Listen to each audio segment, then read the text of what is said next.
and they were very effective. If you're going to say, so here's what I want to do. Here's what I want to do. I want to play the clip of your rate, and you know which clip I'm going to play for you. And I'm going to go through the 3 steps. And I want you to tell me which part of what he says is the complete line that doesn't make sense. I'm just curious.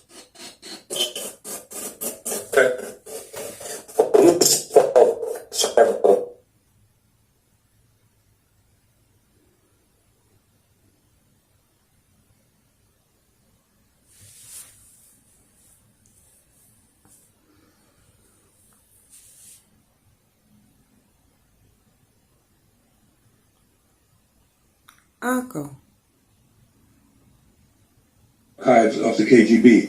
There's a guy who was archivist, and he smuggled out a bunch of material by the name of Mitrokin.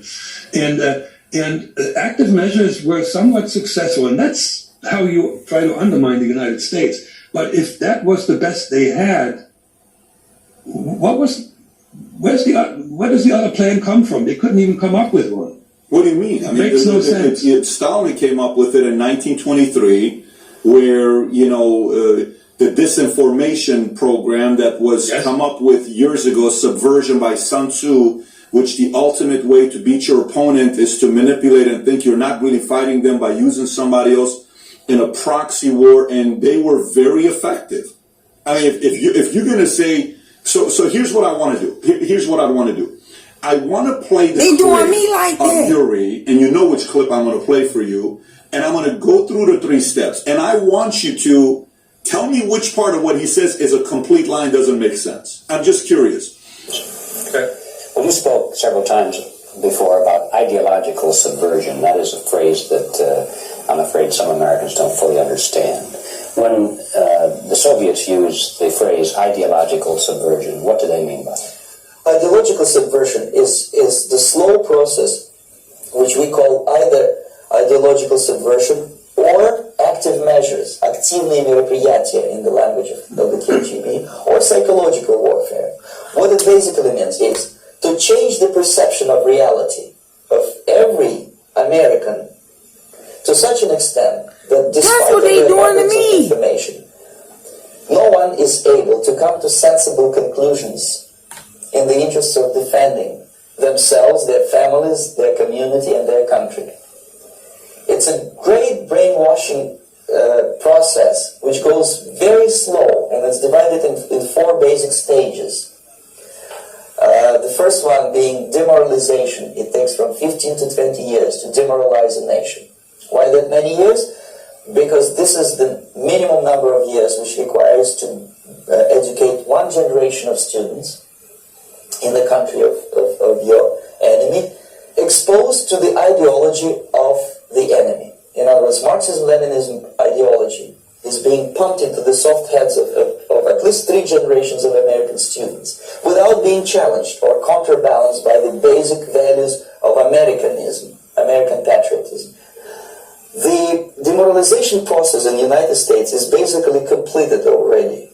For the last 25 years, actually it's overfulfilled, because demoralization now reaches such areas where previously not even Comrade Andropov and all his experts would even dream of such a tremendous success.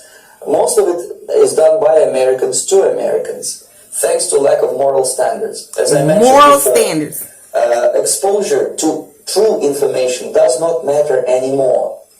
A person who was demoralized is unable to assess true information. The facts tell nothing to him.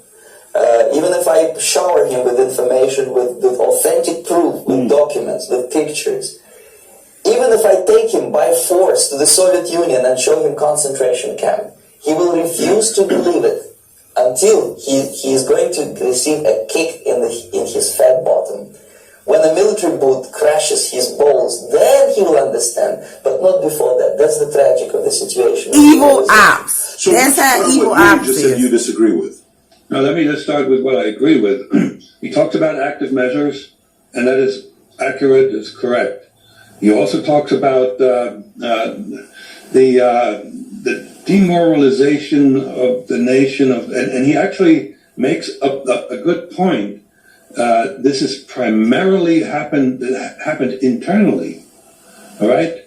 And a lot of this, in my view, started with the Vietnam War and the anti-war protest movement.